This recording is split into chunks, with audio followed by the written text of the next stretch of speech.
Hello and welcome back to King Arthur Legion 9. If you'd like to check out the game, there is a link in the description, and thank you very much for the support on the previous video. I gotta say, I was very surprised about that, and so I thought, hey, you know what? Why not? Let's do another one and see where we go. So, we obviously have 2 skill points with Mr. Nerva right here. And I'm actually not entirely sure. I think considering the amount of uses I get out of Grave Conduit, I should probably advance this, to be honest. Don't you think? I think I should probably advance this. Unholy Chain is also really quite fantastic.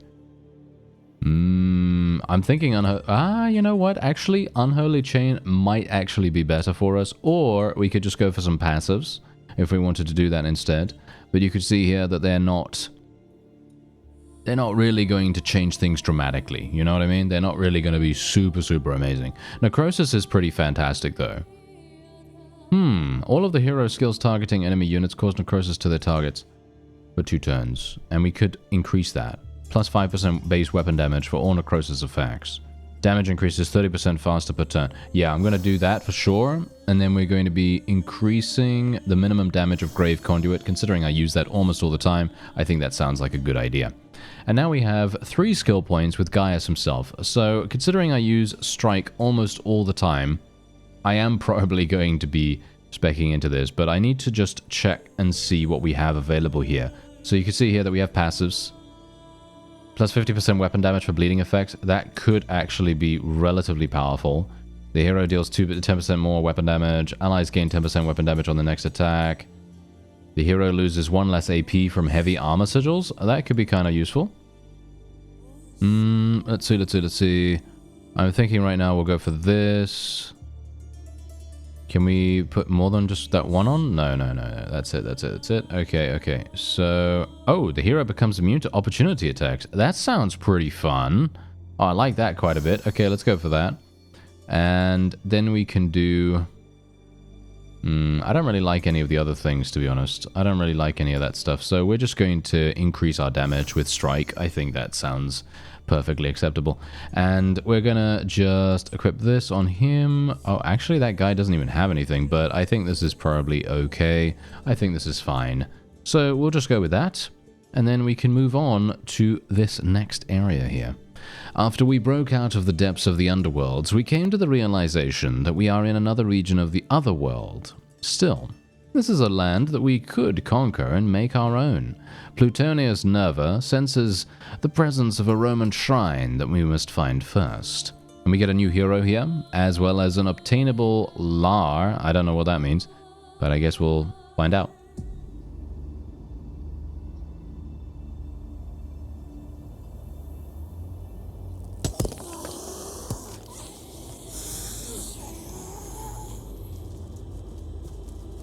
So this is Nova Roma, or what's left of it. And the ruins are swarming with the dead. Fortunately, you have a flamen of Orcus in your company. Stay behind, and let me get them out of the way. Orci nomini exi. I've been expecting something else. So have I. Whatever these creatures are, Orcus has no power over them. Then we should use a more conventional solution. Ooh, alright. Well, these guys, they don't have a lot of HP, so this should be really easy, and especially considering we now no longer trigger opportunity attacks. I'm very pleased about that, I gotta say. Very pleased about it. Alright, so let's see what we can do here. I'm gonna just move over... Actually, you know what? Should I move over at all? I don't think so. I think what we're gonna do is something like this. I think we'll do that, and then we will attack here. Nice damage. There we go. They've both got necrosis, so they're probably going to be dying in the next turn. And I technically could just go and kill this. I think I will do that. Ooh, that being able to just move with impunity is actually extremely useful. Very nice. I like it. Okay, so we can now place this on Gaius. I think he's probably going to be the one that's going to take some damage, so we're just going to play that. Considering we have given Octavius a lot of specialization in protective shield, so I think that makes sense. And as you can see, these enemies, they're basically going to be completely and utterly useless here. However, I don't know how long this level is, so we have to make sure that we're not taking too much damage and that he's not going to get himself completely and utterly obliterated. Thankfully, these fellows are using all of their AP getting to us, and that means they can't attack, which is obviously wonderful, because obviously the funny thing about this game is that AP is used for movement as well as attacking. So if you can stay still, you're going to have a wonderful time. And obviously vice versa. Okay, so let's see. What can we do? What is this? Yeah, that's not really going to be particularly useful. Okay, I guess what I'll do is I'll just do some damage. There we go. That guy's going to die. We can't really do anything else here. I can move him a bit closer, I suppose, which is relatively decent. And then we can just move this guy over here. The opportunity attack is going to do something, but unfortunately for this fellow, it's not going to do that much damage at all. And there's a nice little backstab. Unfortunately not a kill. Gaius is going to kill this guy. There we go. Nice, nice, nice. And then he can attack again. This guy has necrosis, so I will just kill that one instead. And then we can move away, because we don't trigger opportunity attacks, which is actually amazing. That is very, very underrated in my opinion. I took that literally not even thinking to myself that that was going to be that useful, but considering the amount of times that I was, you know, kind of taking free damage from opportunity attacks in the first episode, I thought to myself, yeah, you know what? I'm just going to do that. Just going to make sure that we have a good time. Alright, so let's move over here.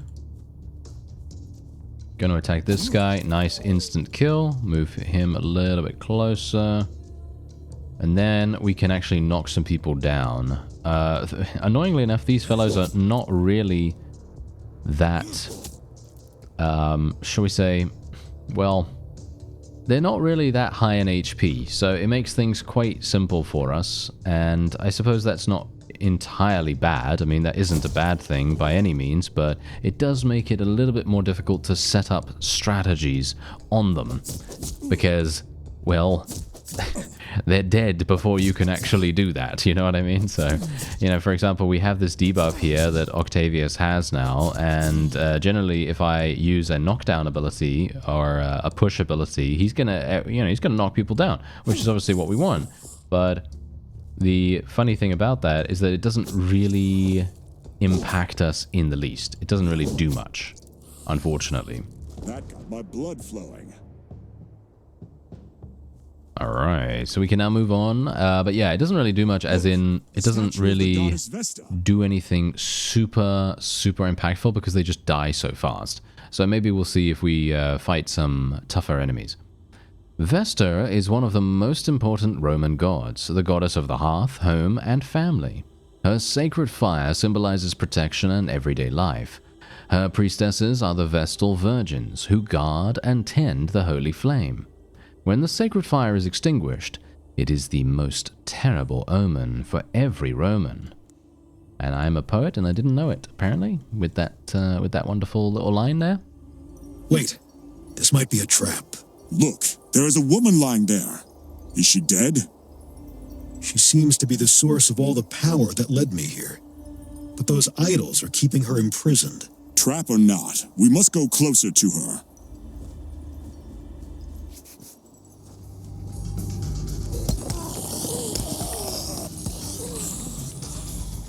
Alright, so this is our new companion, I assume, right? Yeah, I assume that. Okay, so first of all, we pretty much should just go straight up here, right? We should just go straight up here and just murder the bone totem. I'll be quick. There we go. That was a nice instant kill. Not too bad. And then we can do something like this. Obviously, necrosis is going to do so much damage, so we can pretty much just relax with that. I feel like I should have specialized in that a little bit more, to be honest. I feel like that is going to be extremely impactful later on. Did I even get that? Did I even get the thing that increases the necrosis damage by 30%? I'm not entirely sure. So now I've completely forgotten. But I guess it doesn't matter too much. We've still got armor and everything, so that's fine. And well, no one is really going to be doing that much. These guys are really not very dangerous. As I've said before, they just have numbers, and it is kind of easy for Gaius to get to these places because he can literally just run because he has no opportunity attack triggering available for these enemies. So all I need to do now is just go over here, and look at that, they can't do any damage. And now I can do some damage to that bone totem instantaneously, which is fantastic. And I think considering Plutonius is probably going to get a little bit problematic here. Ah, no, never mind. Necrosis is going to kill these two, so that's nice. And then I can move over here, and then I can hopefully murder this. Yeah, I can kill both at least. Well, I can kill it with 2 hits, and then we can just do that. I have to be a little bit aware of the fact that, okay, they're buffing themselves. Ah, it seems like there's a big enemy over there. Okay, yeah, that might be a little bit of an issue, but thankfully, as I said, being able to move without triggering any kind of attack, as we do, that is fantastic. That has reduced our damage taken by such a significant amount that I'm still at full HP. So now what we can do is, technically, I could move all the way over there if I wanted to. And I think I will do that. And, do I want to do anything else? Do I want to buff myself for 1 turn? Okay, no, I'm going to say something right now. I think this ability is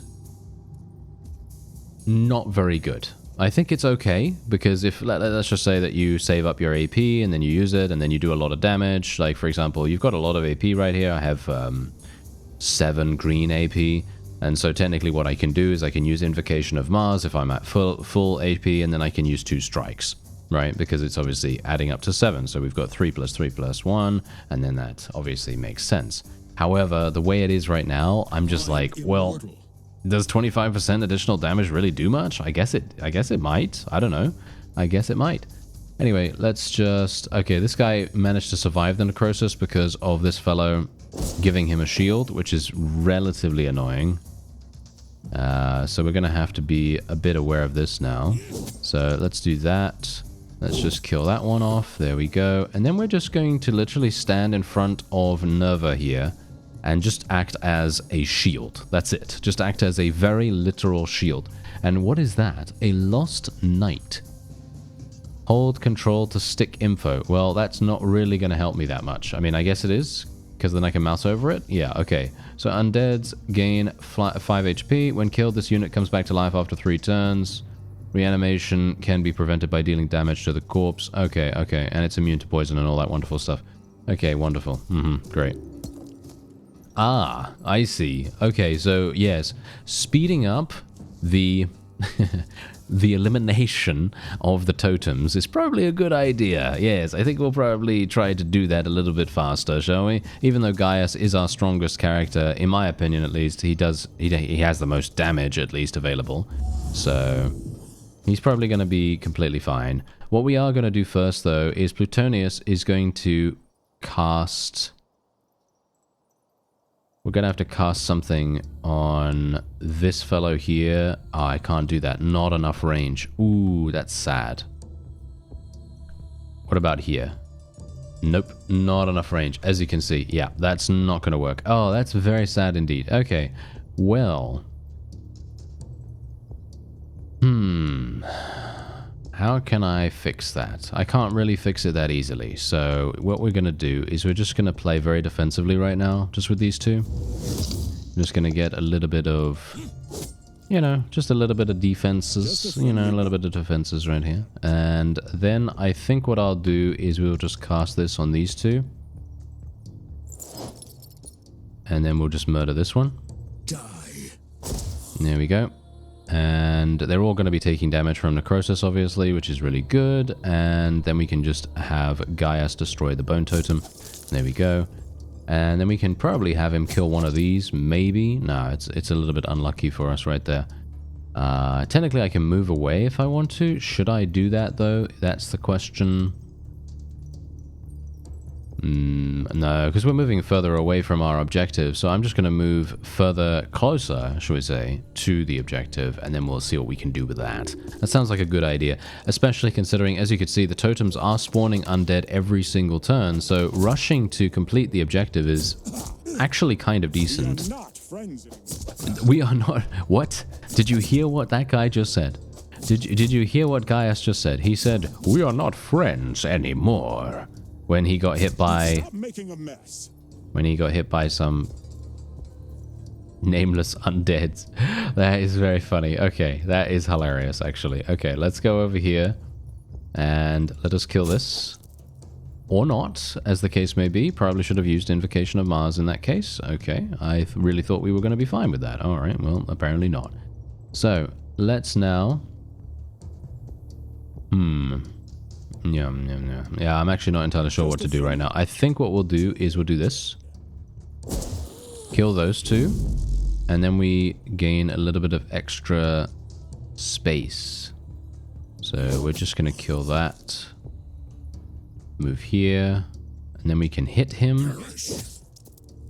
And then what we're going to do is next turn, hopefully, I'm not sure if that, I think that only lasts one turn, that thing. So that's not really going to help me that much. But I guess we're playing relatively decently as it is right now. So, I mean, look at how much damage this guy does. I probably could have played on a higher difficulty, to be fair. I have played games like this in the past, and they have absolutely, completely 100% obliterated me in every single sense. Because I'm just not that good at them, but this one does seem to be quite forgiving, but maybe that is just because I am playing on normal. It might just be that. So let's kill the bone totem. There we go. Alright, that has not really done much. Tartarus is nice. You shall see. Okay, and then we can basically just walk over here. And now we can, yes, now we can try it out. Okay, so let's do this. And can I actually do this now? Shield bash. Nice. And there's the knockdown. This is what I was talking about, you see? That is exactly what we wanted. So now he's knocked down and he can't even do anything. This entire turn, he cannot do anything. So this is great. So what I'm going to do is I'm going to move Plutonius over here. And we are going to do some massive damage. Nice.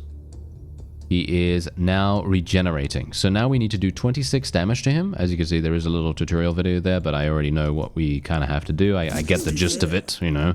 We basically just need to go through another HP bar, and then he will be dead. And we won't have to worry about any regeneration from him. I'll be quick. So let's do some damage there, damage there. Technically, I could have moved around them, I suppose, but that, again, uses AP, and that is... not a resource that we have a huge amount of right now. Okay, so let's just attack here, and then Nerva will finish him off. Nice. Nice and easy, nice and easy. Alright, I like it. And we're gonna get to see our love interest, no doubt. Our love interest. Imagine being an undead Roman commander and being like, yes, our love interest is right there. Yeah, I find that quite amusing. I'm rooting for you. Alright, so otherwise we're just gonna move away from here. As you can see, our fellow is taking some pretty massive damage. But thankfully, because we heal after every single mission, we should be good. Is she dead? She is partly dead. Her soul is trapped in a dream that never ends. She is trying to wake up, but she simply can't. Still, we must talk to her. What can you do? I could try something. Through the connection that led us here, I can tie her to our bond. It may bring her back. We have no other choice. Do it.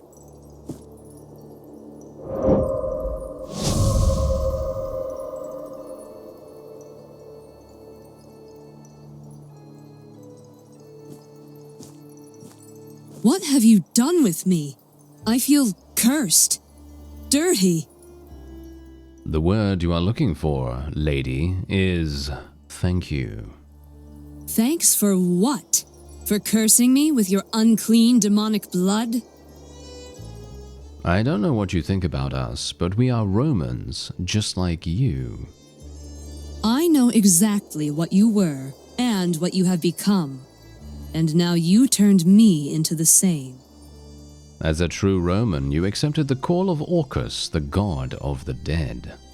The call of Orcus? Oh, you have the nerve, Flamen. May I suggest that we start from the beginning? I am Gaius Julius Mento. Gaius Julius? Then you are my kin. My name is Albina Virgila, but I was also born of the gens Julius, back in Rome. I am the priestess of Vesta. Could you tell me what happened here? When chaos came, I locked myself in this sanctuary. My soul became the last spark that fed Vesta's fire. I became one with the city, but I became a prisoner of my own shelter.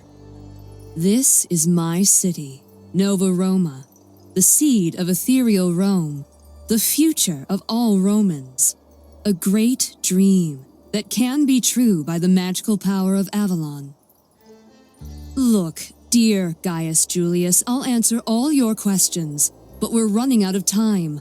I need your help. You woke me up. Therefore, the city is defenseless. Chaos will consume everything if we do not rekindle Vesta's fire. If you are a true Roman, you must help me.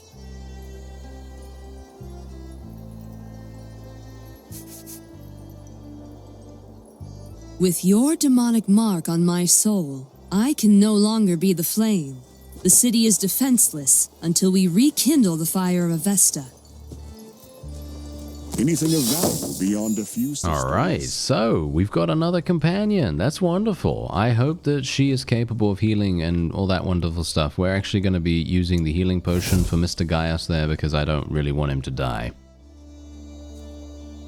This used to be the arena.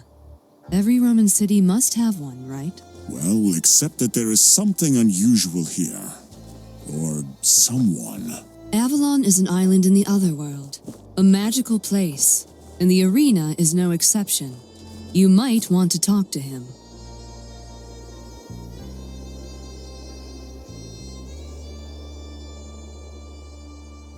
Welcome to the amphitheater of Nova Roma, Dominus. You come for a combat challenge?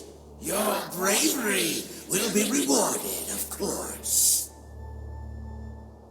Esteemed guests, today we present you the Battle of Alesia.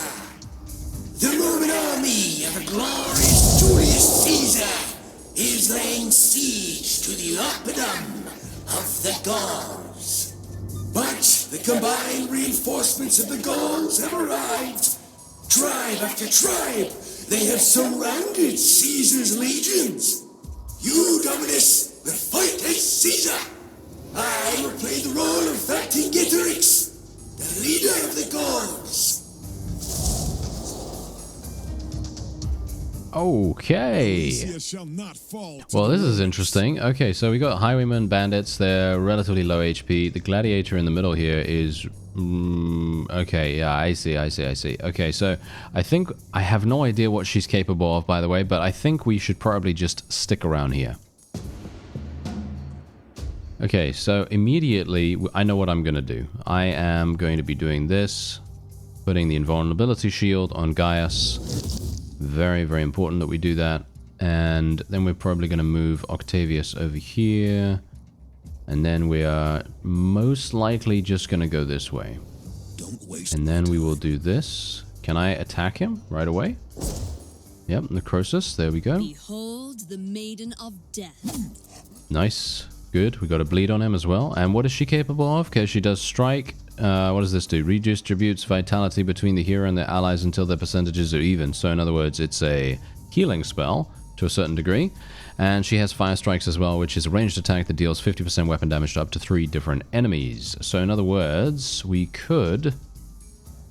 Wow, that's a very... Okay, yeah, this is a very interesting ranged attack. Huh. Okay, so she's only got 35 HP, so she is very low.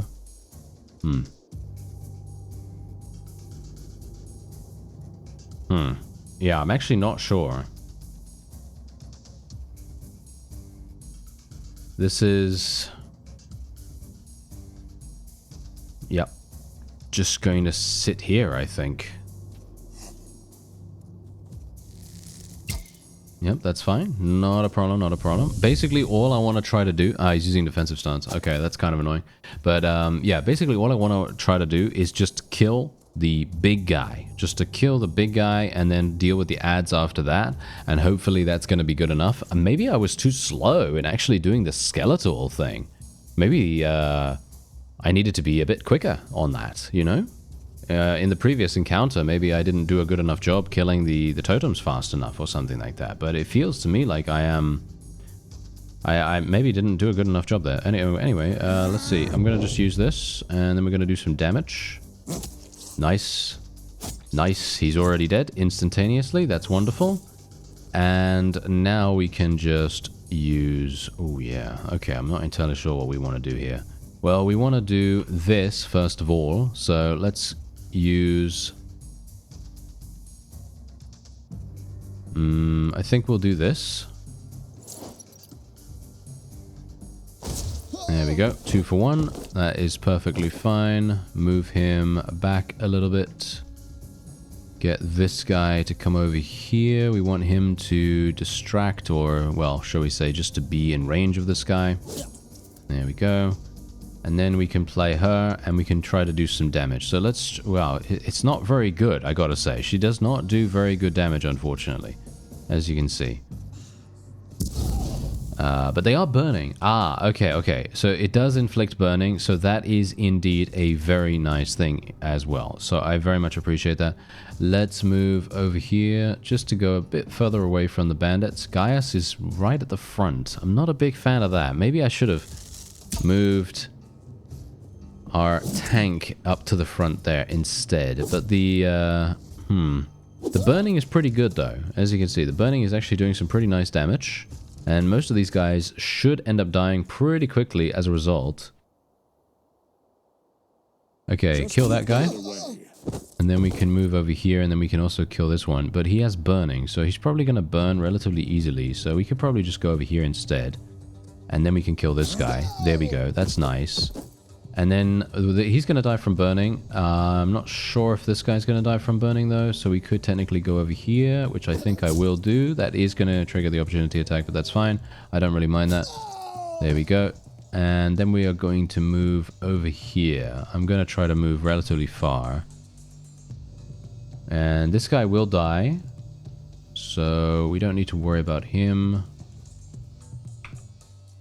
And that guy is going to take a lot of damage. Yeah, the line of sight is really messing with me right now. Actually, I could move... Just in case the burning only does 1 damage, I'm going to kill this guy. You never know. Maybe it's only going to do 1 damage, and if so, then we want to make sure that that is not going to be a problem. So we'll just kill that. And then we should be fine. There we go. Yeah, no. It did 3 damage. It actually does 3 damage. That's pretty good, actually. So yeah, I'm going to reevaluate and say that that ability is actually pretty nice. And there's some big damage from Gaius there.